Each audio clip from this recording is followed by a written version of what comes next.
Olá, meus guerreiros! Vamos começar mais um episódio, continuando ali cronologicamente de onde a gente parou. Meu companheiro foi transferido e chegou o gaúcho, que eu já tinha sido companheiro, pra gente trabalhar novamente juntos.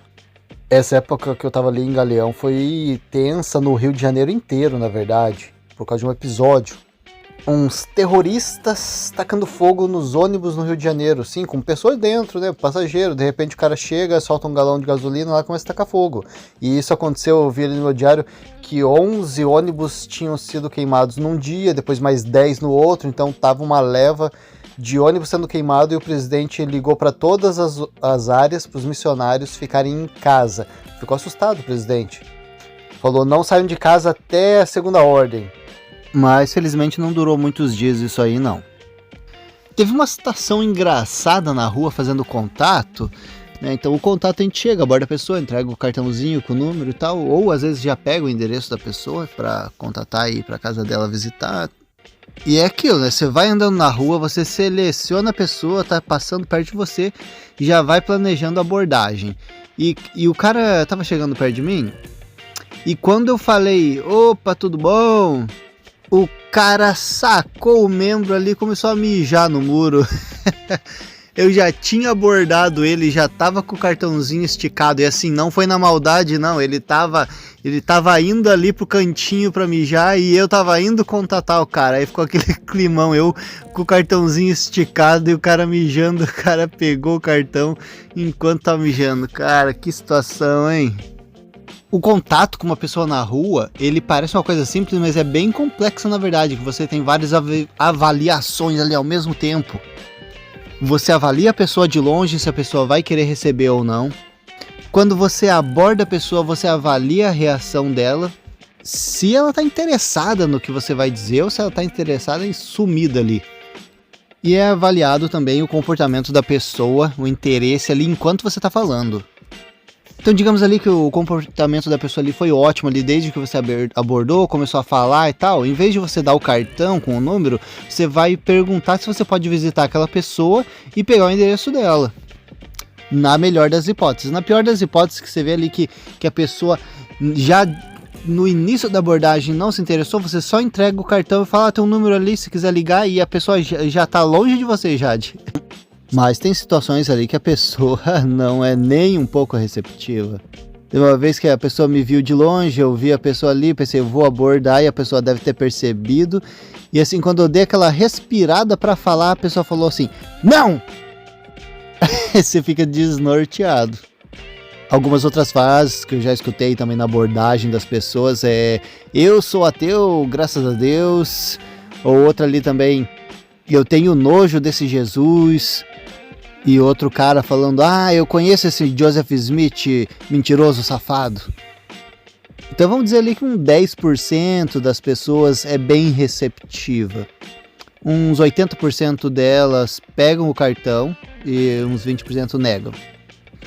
Bom, teve um fator interessante ali nessa época da minha missão, que foi embora aquele companheiro problemático e chegou o gaúcho, que a gente se dava super bem e a gente agilizava o trabalho. Então assim, o contraste era grande. E dá aquela recobrada de ânimo para trabalhar. Não que eu não trabalhasse com o problemático, mas ele travava demais o serviço. Então quando chegou o gaúcho, cara, eu fiquei animadaço pra gente trabalhar bastante. E naturalmente os números melhoraram bastante também. Então o número de lições aumentou, o número de pessoas visitando a igreja aumentou, contatos diários aumentou bastante. A gente chama isso de indicadores-chave, que são os números, né, as nossas metas diárias, semanais. A gente reporta também para o missionário líder, que vai fazer o acompanhamento desses números e progresso do nosso serviço. Que assim, querendo ou não, os números são importantes para você conseguir avaliar o seu progresso, avaliar como que você tá. O problema muitas vezes aí que quem está escutando e fez missão já e que pode levantar, é que quando a gente está tratando com seres humanos, sempre vai ter aquele cara que deixa o negócio subir a cabeça. Só pensa em números, quer fazer qualquer coisa para alcançar aquilo, às vezes vai mentir, vai manipular. e o líder também que vai receber aqueles números, às vezes vai forçar a barra demais, porque em vez de estar pensando no trabalho que está sendo executado, ele vai estar pensando ali naqueles números que ele quer apresentar para o presidente. E por motivos ali egoístas, ele vai estar querendo aqueles números a todo custo. Que foi, por exemplo, o caso daquele Elder Gadianto que eu comentei. Uma vez ele chegou e cobrou ali na nossa reunião de treinamento e falou: Elders, eu quero tantos pesquisadores na unidade visitando no domingo e tantos batismos. Não importa para mim o que vocês vão fazer para conseguir esses números, consigam isso para mim. E nesse momento, né, você perdeu o propósito de o que aqueles números significam e está pensando nos números. Mas não vou falar que são todos, são alguns líderes que acabam perdendo o foco do real propósito. Então, trabalhando ali com o Gaúcho, nossos números estavam melhorando, a gente fez bastante visita, tinha bastante gente visitando e tinha bastante contatos também. Os números cresceram bastante, a gente foi reportar isso para o nosso líder missionário. Ele viu a discrepância ali, né, de uma semana para outra e falou ali pra gente: ó, Elder, o propósito dos números é acompanhar o trabalho e não mentir. Meu companheiro gaúcho, cara, se você conhece algum gaúcho, você vai saber assim que geralmente eles são meio pavio curto. Situações dessas, assim, eu não me dou nem ao trabalho de responder, de ficar batendo boca. Já fui um pouco pior, hoje é zero. Se a pessoa vem ali com grosseria, né? Ele pode chegar e falar: ó, tem certeza que esses números aqui são reais, tem uma diferença bem grande, o que aconteceu? Né? Então, dependendo ali da agressividade da pessoa, eu me dou ao trabalho de responder ou não. Agora meu companheiro gaúcho ficou chateado e falou assim: mas barbaridade, tchê? Tu não sabes que meu companheiro estava com um Elder problemático? E o líder falou assim: pois é, Elder, mas será que o único problemático era ele? Porque se o Elder quisesse trabalhar, ele tinha trabalhado e mostrado resultados. Até porque ele era o líder sênior. Pessoal.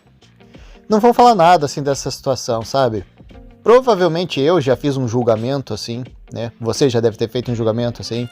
É só parar e pensar assim, cara, sabe? A gente não tá na pele daquela pessoa.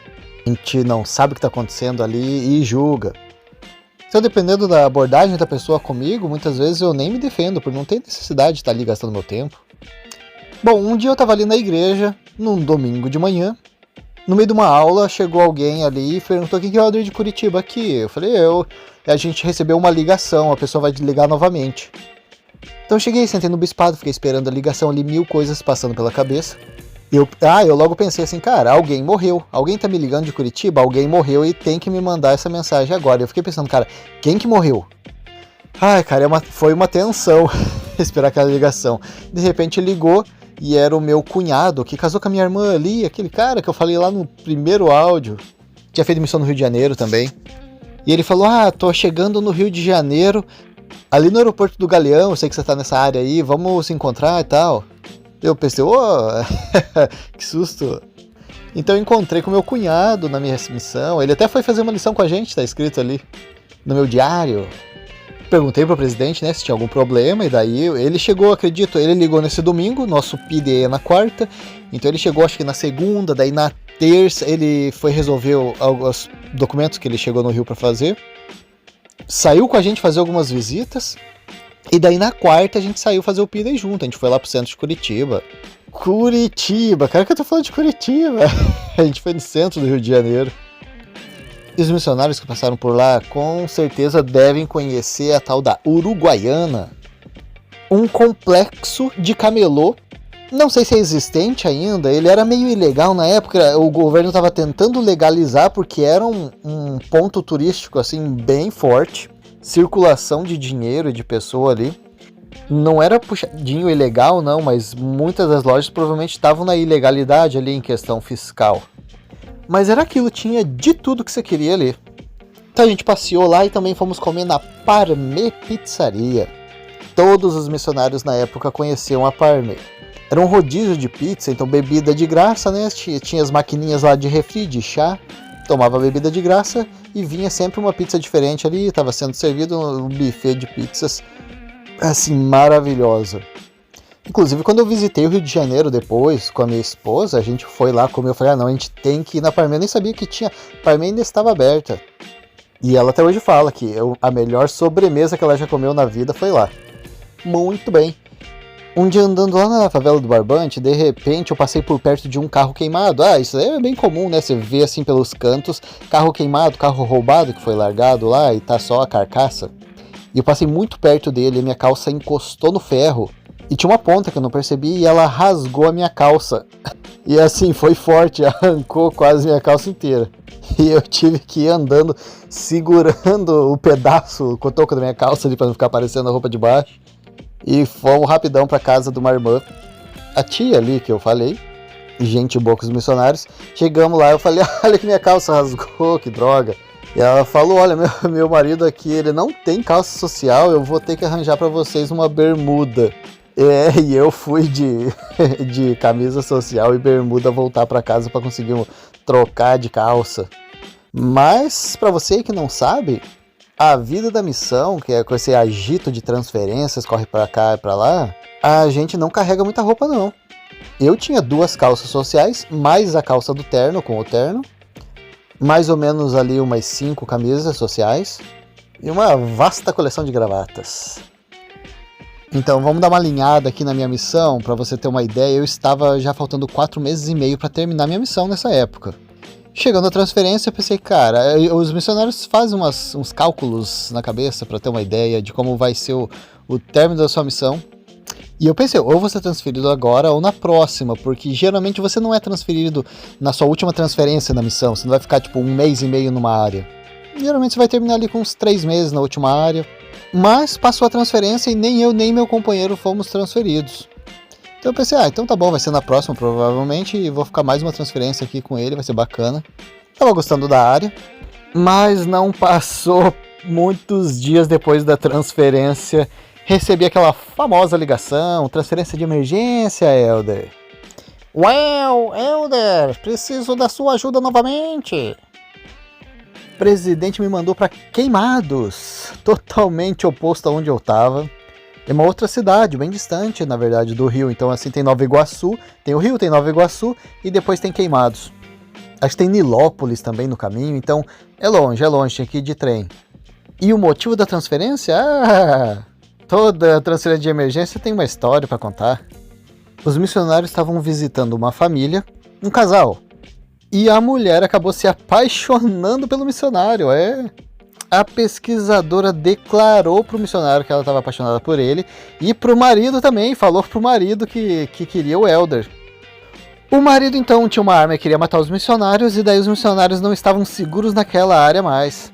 Na verdade, aquele missionário específico que ela gostou. E assim você vai falar, o missionário estava flertando com ela. Não, não estava, a mulher só se confundiu ali com as ideias dela. Até porque hoje esse missionário ele é declarado homossexual, né? Então assim, não tinha como ele estar flertando com ela na época. Então é isso, minha gente. Minha última transferência, depois eu morri ali em Queimados. Verdade, quem vos fala é meu espírito. Finalizando ali minha missão com a última transferência de emergência que eu tive. Encontramos missionários lá na estação de trem. E o Elder ali pedindo 1000 desculpas, falando, Elder, foi mal, desculpa aí por estar envolvendo você nessa transferência. Falei, cara, capaz, nada a ver, vamos, vida que segue. Aí a minha preocupação era se aquele cara, ele estava com raiva dos missionários ou daquele missionário específico. E isso era uma coisa que eu só ia descobrir lá. Então, obviamente, a gente evitou aquela casa, né, mas ficamos sempre à espreita ali, porque aquele cara poderia ser um louco e cometer uma loucura. Porque nem sempre a vida é um morango. Muito bem, estava com meu novo companheiro, vou chamá-lo de Elder Amendoim. Era um paulista, então assim não dá pra falar Elder paulista, porque já tinha passado por uns 5, 6 paulistas já. Provavelmente São Paulo é a fábrica do Brasil, se Utah é dos Estados Unidos, São Paulo é daqui. Daqui, nada que eu nem tô no Brasil, oxe. E Amendoim foi um apelido que eu dei pra ele ali na época da missão, então vamos chamá-lo de Elder Amendoim. Que, diga-se de passagem, um dos meus melhores companheiros ali. E um detalhe na minha missão também, eu adorava organizar o livro diária. Para quem não sabe, o livro diária são folhas de um fichário que você vai estar colocando as informações de todas as pessoas que você visita e que não chegou no finalmente do batismo. Aí você vai colocar o nome, endereço, né, como foram as lições e alguma informação.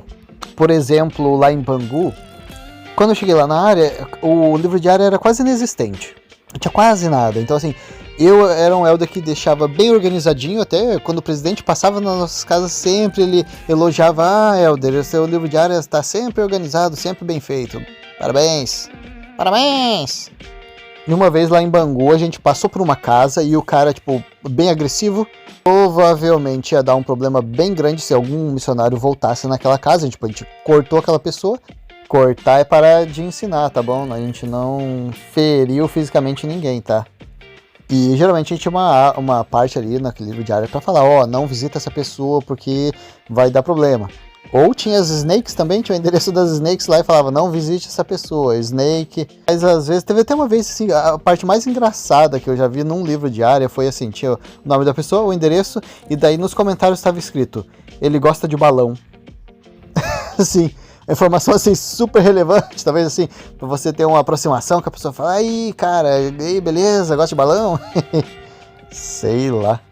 Então, pro seu proselitismo, pra quem não sabe, proselitismo é o que o missionário faz, tá? É o ato de trabalho, do trabalho missionário, se chama proselitismo. Os modos mais eficazes de conseguir pessoas para ensinar é referência de membro, né? Então assim, como é que era o trabalho lá? Pior coisa, bater porta. Às vezes surtia algum efeito, mas geralmente você é só perdendo tempo e incomodando as pessoas. E levando carão. Teve uma vez que eu bati na porta de uma pessoa, o filho atendeu, falou: já vou chamar minha mãe. E a gente ficou lá na frente, esperando, e ele deixou a porta aberta também. E a gente esperou, ninguém apareceu. Meu companheiro assim, falou: vamos embora, acho que o cara largou a gente aqui. Eu falei: não, cara, não é possível, vamos esperar, porque agora eu tô curioso pra saber o que vai acontecer. E eu acho que a gente esperou tipo uns 15 ou 20 minutos. Eu falei: cara, eu não acredito que a pessoa não vem. Daí eu vi lá a pessoinha olhandinho pela janela e fechou. Eu falei: cara, eu não acredito, cara. Como que tem gente que não sabe falar um não, né? Chegar e falar assim: minha mãe falou que não quer. Não, obrigado. Sabe? Tem gente que faz essas coisas, é comédia. Por exemplo, ali em Queimados, teve uma vez que a gente chegou na casa de uma pessoa que já estava sendo ensinada, mas, né, obviamente a pessoa, pelo comportamento dela posterior, não estava querendo as visitas. Então a gente bateu palma e a pessoa veio, e quando a pessoa viu que eram os missionários, ela correu pra dentro de volta. Assim, eu não sei se ela achou que a gente não tinha visto ela, ficou comédia. E o meu companheiro falou: não, cara, vamos lá. Eu falei: não, cara, os caras não querem visita, deixa. Meu companheiro falou: não, a gente vai entrar lá. Ele abriu o portãozinho que já estava aberto, né, semi-aberto, e entramos lá e batemos na porta, direto na porta da casa. E daí ninguém estava atendendo, a gente escutou um barulhinho, aí meu companheiro falou assim: a gente sabe que vocês estão aí, a gente viu vocês correndo. Cara, é assim, coisa que eu não faço, né, pra assim, evitar aquela vergonha alheia. Mas daí o rapaz abriu a porta rindo, e começou a rir assim, falou: minha mãe tá lá embaixo da cama. Ela se escondeu embaixo. Cara, como se a gente fosse criminoso. Cara, a pessoa teve a capacidade de se esconder embaixo da cama. Como que pode, cara? Só chega, abre a porta e fala: obrigado pela visita, tal, mas a gente não tá mais interessado, tal. É isso, cara. Então você que tá ouvindo, aprenda a falar não, se você tem dificuldade. Que esse sofrimento, esse desgaste de você tentar fugir de uma situação que você não quer, é desnecessário. Você chega ali, abre o jogo e fala: isso aqui não é pra mim, não quero, com respeito ali e tal, na camaradagem, não tem problema. Agora, se a outra pessoa não tem noção, insiste e tal, aí você já entra no seu direito de ignorar, ou sei lá, ser um pouco mais direto, tá? Mas é o caminho, pessoal. Uma vez, inclusive, a gente recebeu visita dos Testemunhos de Jeová. Imagina, a casa do missionário tá lá. Domingo cedo, antes de sair pra igreja, de repente batem na nossa porta. A gente já tá arrumadinho de gravata, plaqueta, pronto pra sair. De repente batem na nossa porta, a gente vai lá ver o que é. São os Testemunhos de Jeová. Eles levaram um susto, deixaram um exemplar do Sentinela com a gente e foram embora. Sentinela, pra quem não sabe, é a revistinha da igreja, né? Então, na igreja sua a gente tem a Liarona, os Testemunhos de Jeová tem o Sentinela. Mas assim, tratei eles bem antes de ir embora. Abri o portão, falei: como é que vocês estão? Bacana, vamos deixar a revistinha aqui com a gente e tal. Eles ficaram meio em choque ainda, não estavam realizando a situação. Falei: beleza, bom trabalho aí pra vocês, e foram embora. E daí meu companheiro até falou: nossa, Helder, e eu olhava pra você e jurava que você ia ser daqueles que não ia aceitar, que ia ser grosso. Eu falei: não, cara, capaz, ô louco. Nem joguei a revistinha fora, dei uma folhadinha pra conhecer e tal. Não tem necessidade, né? Bom, lá em Queimados eu conheci um membro que ele era totalmente assim, anti-paulista e o meu companheiro era paulista. E nos almoços a gente tinha briga na mesa, não era brincadeira não, era briga mesmo. Ele era bem grosso com o Helder. Comigo ele era de boa, mas assim, só pelo fato do meu companheiro ser paulista, ele já era bem grosso com o cara. Porque assim, quem não sabe, quem não é do Rio ou São Paulo, ou quem desconhece essa informação, assim, paulista e carioca não se dão. Eles têm uma rixa que deve ser ali da época do Império. Aí agora eu tô falando assim, sem saber. Eu imagino que era aquela competitividade, né? O Brasil, na época, era São Paulo, Rio de Janeiro e Minas Gerais. Então provavelmente essa rixa aí seja antiga. E a gente ali do Sul fica igual o Michael Jackson no cinema, né? Só com a pipoquinha assistindo. Mas esse membro não era só anti-paulista, ele era anti-americano.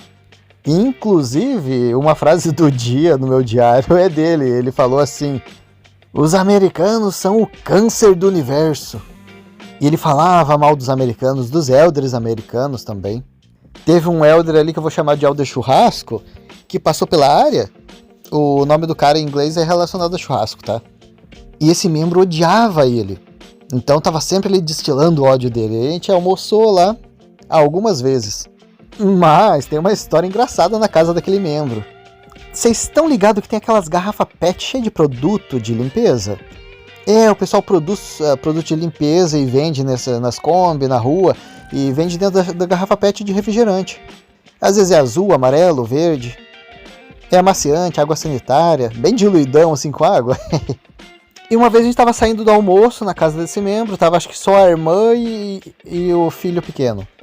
O filho dela ele devia ter o quê? Uns 3 anos de idade. Então na saída da casa dela tinha área de serviço ali com a máquina de lavar e tal. Uns produtos de limpeza e eu vi uma PET dessa.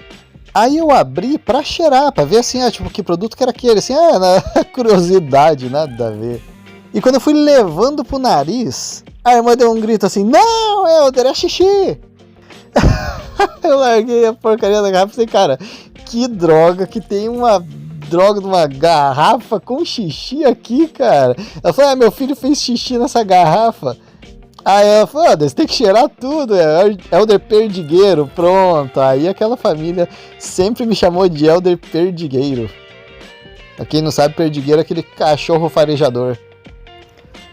Bom, logo que eu cheguei nessa área, alguns dias depois, talvez uma semana, algo assim, acabou a luz.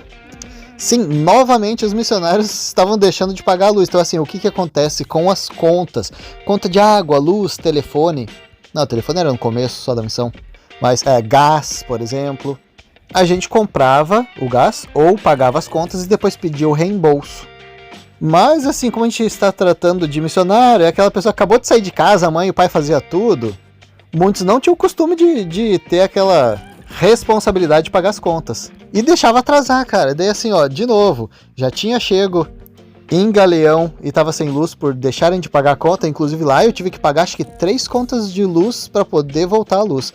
E daí a mesma coisa aconteceu ali em Queimados. Mas o engraçado é que foi de noite. Chegando em casa que a gente viu que estava sem luz. E daí a gente percebeu que a casa do lado da nossa estava sem luz também.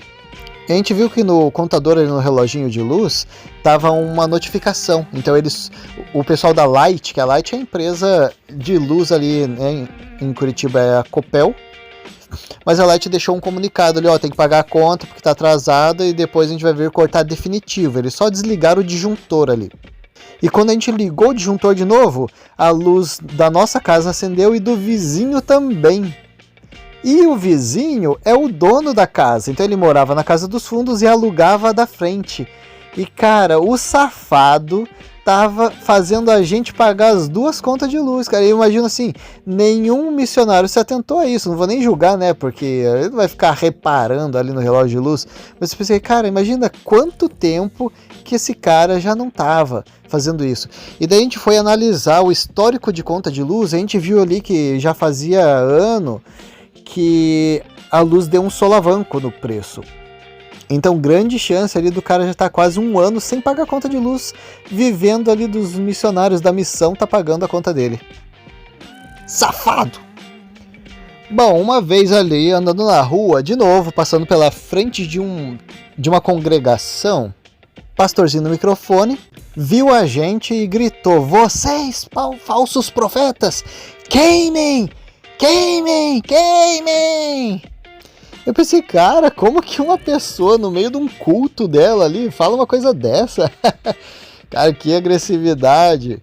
Eu pensei, imagina se a gente queima ali mesmo. Como que morreu o Elder ali? Ah, ele morreu em queimados. Morreu como? Queimado. Ia ser bacana, né? Só que não, queimado é tipo o último tipo de morte que eu quero ter. Bom, todo mundo sabe que o missionário na ala, na unidade, ele é meio que multiuso, né? Aquele canivete suíço. Então o irmão tá fazendo mudança, o irmão tá precisando de uma mãozinha em alguma coisa, vai lá chamar os missionários, um projeto de serviço. Ou alguém tá doente, ou a irmã não tem um portador do sacerdócio em casa. Para quem não é membro, o sacerdócio é o poder de Deus que é concedido aos homens ali na igreja para poder estar abençoando ou fazendo algumas ordenanças na igreja, tá? E daí tem mulher que às vezes é viúva ou não tem o marido em casa com o sacerdócio, daí ela vai recorrer aos missionários. Então os missionários ali são multiuso para várias coisas. Então a gente faz bastante ordenanças, tem bastante oportunidade de ordenanças na missão. Como, por exemplo, né, batizar uma pessoa, conferir o Espírito Santo é outra, dar bênção em pessoas doentes. Já participei, por exemplo, de dar nome a uma criança. O pai, quando tem uma criancinha nova, ele vai lá apresentar para a congregação e ele dá uma bênção da criança lá na frente. Então já fui convidado também por um membro que gostava bastante da gente, a ir lá na frente juntamente com ele. Abençoar e distribuir o sacramento, sim, lá em Bangu tinha uma deficiência bem grande de rapazes. Então não era raro às vezes que a gente tinha que estar lá abençoando e distribuindo o sacramento. Agora, uma coisa que eu nunca imaginei ter que fazer na missão era uma outra ordenança chamada dedicação de sepultura. Sim, sinistro. Logo que eu cheguei na unidade, eu nem conhecia muitos membros, mas um filho de membro se acidentou de moto e morreu ele e a namorada. E o bispo estava trabalhando, era meio de semana e a irmã não tinha portador de sacerdócio em casa também, e ela pediu para eu e meu companheiro nós dedicarmos a sepultura do filho dela e da namorada dele. Bom, ali em Queimados eu era o líder de distrito, assim como era o líder de distrito também lá em Galeão, e um período também ali em Bangu. Mas esse meu distrito ele era diferente ali na área de Queimados, porque o meu distrito era eu e meu companheiro e uma dupla de sisters.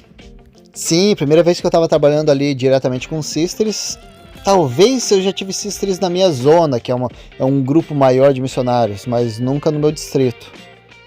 E uma coisa engraçada que aconteceu com a gente, de repente a gente recebeu uma ligação da sister falando: minha companheira sumiu. O que aconteceu? Era uma sister, ela já era um pouco mais de idade, tinha não sei quantos anos, mas era mais velha do que a gente, e a outra sister ali tinha a idade mais nova. E a mais nova, ela tinha uma certa, vamos dizer assim, imaturidade. Queria bastante atenção, fazia algumas coisas assim de adolescente, sabe? Isso causa um transtorno ali na missão, né? Ainda mais ela tendo uma companheira mais velha que tá com outro foco. E a sister falou pra gente: minha companheira sumiu, a gente deu uma discutida em casa, de repente ela saiu e a sister fugiu de casa. Aí vai lá eu e meu companheiro até a casa das sisters, coletamos a sister mais velha e saímos à procura daquela outra. E a gente foi andando um de cada lado da rua e olhando aos arredores, porque assim, Queimados é uma cidade assim meio que bem interiorzão. E não tem muito pra onde ir não. E daí a gente foi andando e tal, e de repente a sister encontrou a companheira dela no mercado. Tava ali na frente do mercado. E daí quando ela viu a gente também, ela começou a fingir que tava meio desnorteada, começou a fazer assim como se fosse desmaiar, pra dar uma amenizada naquela situação. Então assim, a gente relevou. Eu lembro que eu nem repassei isso pro presidente. Pensei, tô percebendo aqui que não foi um comportamento agressivo, foi realmente assim meio infantilidade mesmo. E eu dei uma instruída ali na sister, eu falei, não pode sair assim e tal. Ela sabe, né, até por ela estar fingindo um desnorteamento, ela tinha noção de que a situação não foi legal. Mas é isso, pessoal, estamos chegando aqui no final desse episódio e agora vai ser o último episódio da minha missão, tá? O próximo. Eu planejei falar da minha vida na igreja em um, falar da minha vida pessoal em outro e falar da minha missão em outro. E aí, ó, rendeu 10 podcasts a missão. E talvez você lembre, lá no começo dos primeiros podcasts eu falei, olha, tive essa situação aqui com o Elder Gadianton, com o Elder Praga, mas a minha situação no final da minha missão foi a pior que eu passei. E eu vou estar relatando para vocês aí no próximo episódio. Então é isso, pessoal. Falou, valeu!